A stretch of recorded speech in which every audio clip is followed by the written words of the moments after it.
우리 집 예배에 오신 여러분 사랑하고 축복합니다. 오늘도 우리 집 예배를 통해서 하나님의 크신 은혜가 우리 모든 가정에 함께 하시기를 축복합니다. 우리 축복송으로 우리 집 예배를 시작하겠습니다.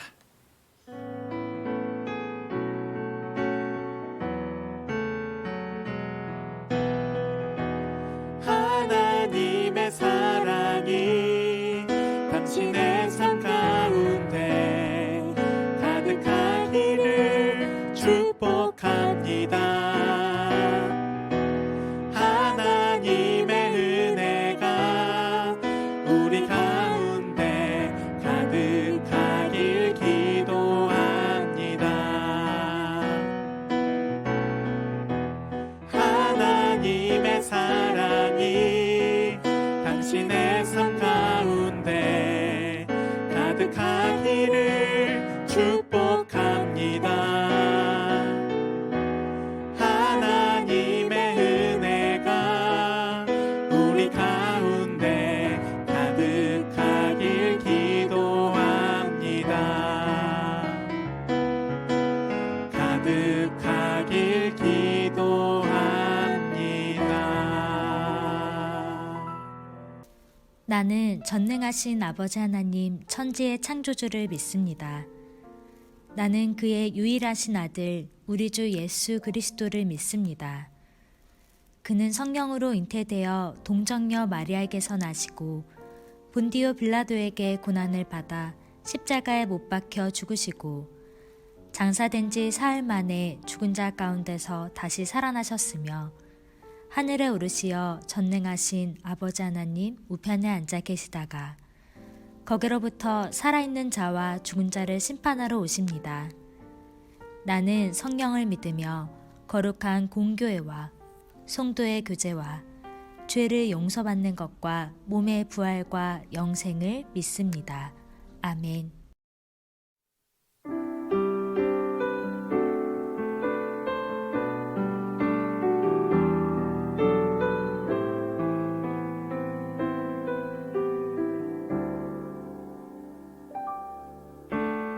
예수 우리 왕이여 이곳에 오소서 보좌로 주여 임하사 찬양을 받아 주소서. 주님을 찬양하오니 주님을 경배하오니 왕이신 예수여 오셔서 좌정하사 다스리소서. 좌정하사 다스리소서.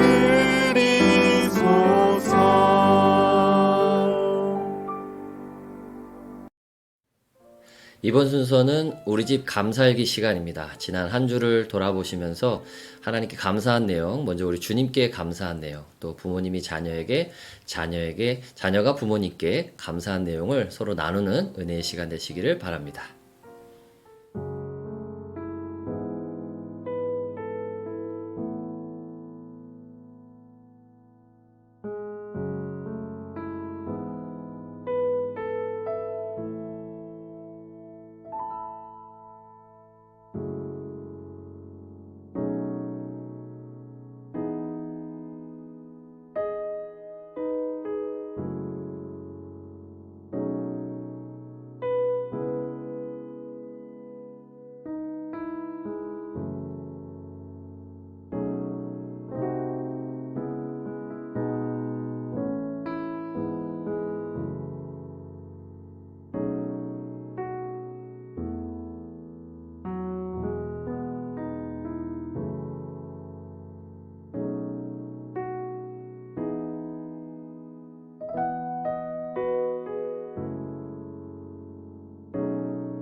오늘 하나님께서 우리에게 주시는 말씀은 사도행전 13장 13절에서 23절까지의 말씀입니다. 바울과 및 동행하는 사람들이 바보에서 배 타고 밤빌리아에 있는 버가에 이르니 요한은 그들에게서 떠나 예루살렘으로 돌아가고 그들은 버가에서 더 나아가 비시디아 안디옥에 이르러 안식일에 회당에 들어가 앉으니라. 율법과 선지자의 글을 읽은 후에 회당장들이 사람을 보내어 물어 이르되 형제들아 만일 백성을 권할 말이 있거든 말하라 하니 바울이 일어나 손짓하며 말하되 이스라엘 사람들과 및 하나님을 경외하는 사람들아 들으라. 이 이스라엘 백성의 하나님이 우리 조상들을 택하시고 애굽 땅에서 나그네 된 그 백성을 높여 큰 권능으로 인도하여 내사 광야에서 약 40년간 그들의 소행을 참으시고 가나안 땅 7 족속을 멸하사 그 땅을 기업으로 주시기까지 약 450년간이라. 그 후에 선지자 사무엘 때까지 사사를 주셨더니 그 후에 그들이 왕을 구하거늘 하나님이 베냐민 지파 사람 기스의 아들 사울을 40년간 주셨다가 패하시고 다윗을 왕으로 세우시고 증언하여 이르시되 내가 이새의 아들 다윗을 만나니 내 마음에 맞는 사람이라 내 뜻을 다 이루리라 하시더니 하나님이 약속하신 대로 이 사람의 후손에서 이스라엘을 위하여 구주를 세우셨으니 곧 예수라. 아멘. 지난 40일 동안 진행된 우리 40인의 설교자와 함께하는 은혜 더하기가 이제 3일 남았습니다. 지난 40일 동안 우리 성도님들 많이 함께 해주시고 큰 은혜 받고 계시는 줄로 믿습니다. 저희 목회자들도 이번에 40일 또 이 은혜 더하기를 진행하면서 특별히 우리 작은 교회, 개척교회 목사님들을 모시고 매일매일 말씀을 들으면서 참 많은 도전과 은혜를 받게 됩니다. 특별히 정말 하나님께서 각 지역마다 교회가 필요하고 주님의 복음의 그 은혜가 필요한 곳곳마다 하나님께서 적절하게 우리 목사님들을 세우셔서 일하고 계시고 역사하고 계시는 것을 보게 됩니다. 정말 이런 은혜를 나눌 수 있다는 게 얼마나 큰 은혜고 기회인지 모르겠습니다. 우리 성도님들 끝까지 은혜 더하게 함께 해주시기를 바랍니다. 우리 담임 목사님을 통해서 계속해서 보고 있는 사도행전 말씀을 봐도요. 하나님께서 정말 적절한 곳에 필요한 곳에 하나님의 사역자들을 세우셔서 그들을 통해서 복음을 전파해 주시는 것을 볼 수 있습니다. 우리가 지난주에 이어서 오늘도 보게 된 이 사도행전 말씀에 보면 안디옥 교회에서 바나바와 바울을 따로 세워서 그들에게 또 복음을 증거할 수 있는 사명을 맡기는 것을 보게 됩니다. 그래서 하나님께서 적절한 곳에 또 교회들이 세워지게 하시고 하나님의 복음이 전파되게 하는 것을 볼 수 있습니다. 이처럼 하나님은 우리 삶의 현장에 실제적으로 우리가 살아가는 이 삶의 역사 속에 개입하셔서 주님의 복음이 증거되게 하시고 교회가 세워지게 하시고 하나님의 일하심을 드러내는 것을 볼 수 있습니다. 그래서 특별히 세워진 이 바울도 이제는 우리 오늘 본문을 통해서 보시게 됐지만 비시디아 안디옥에 가서 그곳에서 이제 또 회당에 가게 되고 그곳에서 유대인들에게 복음을 전하는 것을 볼 수 있습니다. 그들에게 복음을 전하는 데 있어서도 그냥 어떤 생각의 어떤 관념의 깨달음을 전하는 것이 아니라 이 유대인들의 삶의 역사 속에서 계속해서 일하신 하나님의 그 은혜를 복음으로 이렇게 전하는 것을 볼 수 있어요. 아브라함으로부터 시작해서 유대인들이 알고 있는 그 역사적인 인물들, 이스라엘의 역사 속에 개입하신 하나님의 은혜를 근거로 복음을 전하는 것을 볼 수 있습니다. 그러면서 그 복음이 예수 그리스도에게까지 이어지는 것을 전하고 있다라고 하는 거죠. 그 중에서 특별히 우리가 좀 주목해보고 싶은 인물이 있죠. 누구냐면 다윗입니다. 우리가 잘 아는 다윗. 이 다윗에게 이 복음의 관점이 잘 모아지게 하는 것을 볼 수 있어요. 여러분, 우리가 다윗을 알고 있습니다만 다윗은 어떤 사람입니까? 유대인들에게는 정말 위대한 왕이고 너무나 유명한, 두말하면 입 아플 정도의 사람이죠. 그 다윗은 그런데 그렇게 위대한 왕이 되기 전에 다윗은 어떤 사람이었느냐? 말제입니다. 막내죠. 우리가 다 알고 계시지만 사무엘 선지자가 이제 사울 왕이 패하여지게 되고 하나님이 새로운 왕을 세우시겠다고 했을 때 사무엘 선지자가 아주 작은 동네 베들레헴에 이르게 됩니다. 그리고 그곳에서 2세의 가문을 찾아가게 되시는 거죠. 그리고는 그 아들들 중에서 이제 기름을 부어서 왕으로 세울 준비를 합니다. 그래서 아들들을 다 불러 모아서 기름을 부으려고 합니다. 사무엘 선지자가 볼 때, 혹은 다른 사람들이 볼 때에도 첫째 아들이, 혹은 둘째 아들이, 혹은 셋째 아들이 왕으로 기름 부어지기에 충분하게 보였던 것 같아요. 하지만 하나님은 그들이 다 아니라고 말씀하셨죠. 그래서 사무엘 선지자가 찾게 됩니다. 아들이 더 없느냐. 그런데 아들이 하나 더 있었어요. 누구냐면 막내 아들 다윗이 있었습니다.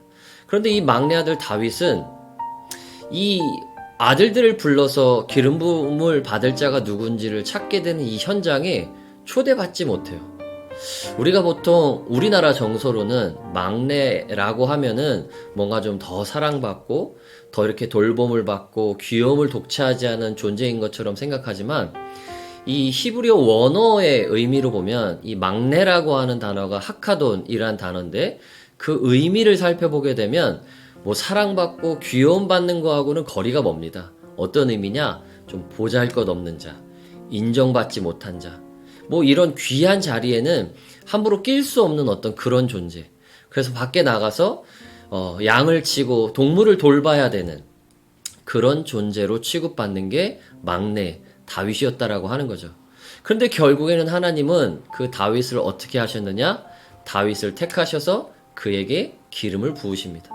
그리고 특별히 다윗을 하나님이 어떻게 표현하셨냐면 내 마음에 합한 사람이다 라고 표현하셨다는 거예요.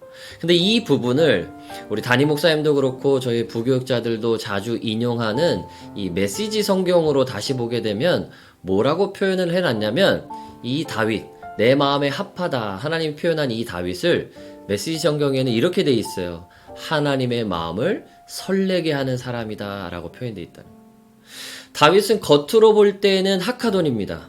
보잘것없고 인정받지 못하고 귀한 자리에는 초대받지 못하는 겉모습은 그런 사람이에요. 그런데 그 중심을 보시는 하나님께 다윗은 어떤 사람이냐? 하나님을 설레게 하는 사람이었다는 거예요. 그래서 모두가 다 그를 하카돈이라고 부를 때 하나님은 그를 내 마음을 설레게 하는 사람이다 라고 그렇게 인정하시고 부르셨다라고 하는 거예요.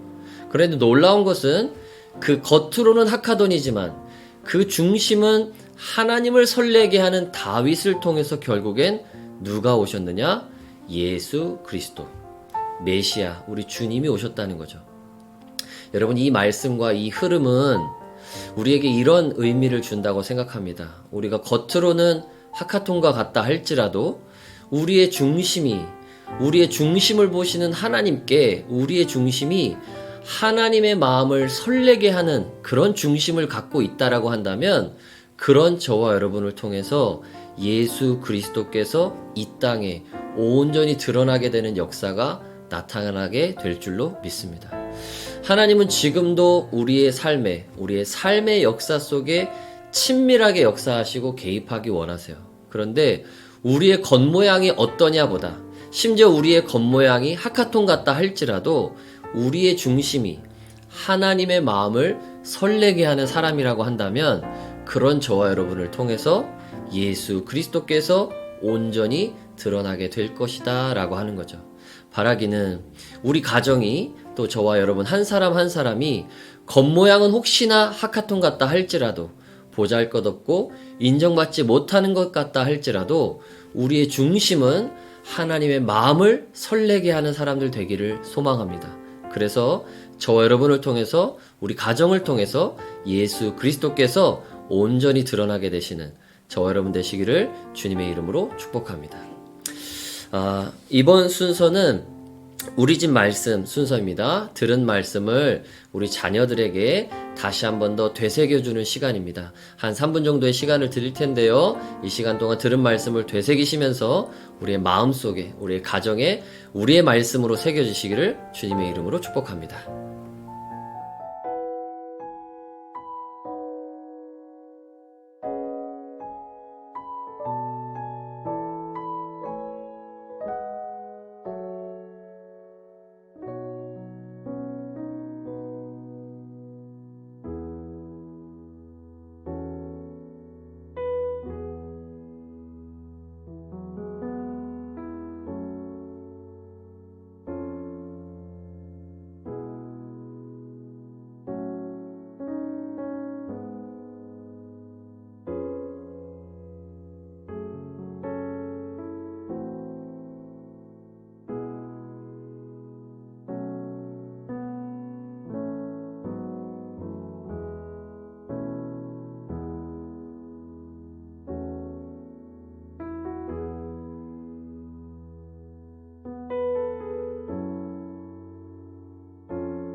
네, 이번 순서는 우리 집 기도문 시간입니다. 보여드리는 기도문을 보시면서 마음을 다해서 함께 기도로 고백해 주셔도 되고 대표자 한 분이 기도해 주셔도 좋겠습니다. 우리 집 기도문을 통해서 또 기도의 은혜 받으시기를 축복합니다.